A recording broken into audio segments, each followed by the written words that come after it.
Ang intense ng mga kaganapan ngayon sa abot kamay na pangarap sapagkat masisira ang mga plano ni Moira dahil sa gagawin ng anak niyang si Zoe. Dito nga matapos kausapin ni Doc Robert si Zoe ay bigla itong makokonsensya kaya naman ay patatakasin nito ang kanyang lolo Pepe. Samantala ay mapagtatakpan nga ng bruhang si Moira ang ginawa nila kay lolo Pepe at mapapalabas nga nilang inosente silang dalawa ng anak niyang si Zoe. Paniwalang paniwala naman si Doc Robert sa mga kasinungalingan ng anak niyang si Zoe samahan pa ng pagdadrama nitong si Moira. Dito nga ay magugulantang sila Giselle at Doc Robert dahil sa mapapanood nila na pagpapahirap ng mga tauhan ni Moira sa ama nilang si Lolo Pepe.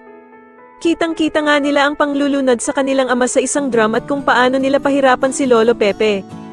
Hindi naman makapaniwala si Annalyn sa sinasapit ng kanyang Lolo Pepe kaya naman ay wala itong magagawa kundi ang umiyak sa sobrang awa dito.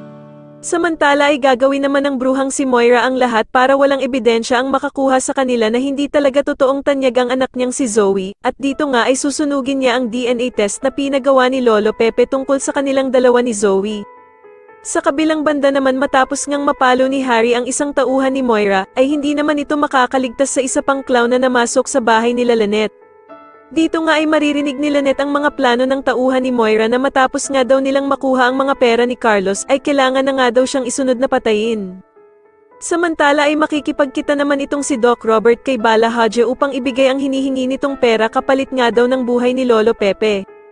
Ngunit kailangan nga daw pumunta ni Doc Robert ng mag-isa dahil kundi daw ay maliligo itong si Lolo Pepe sa sarili nitong mga dugo.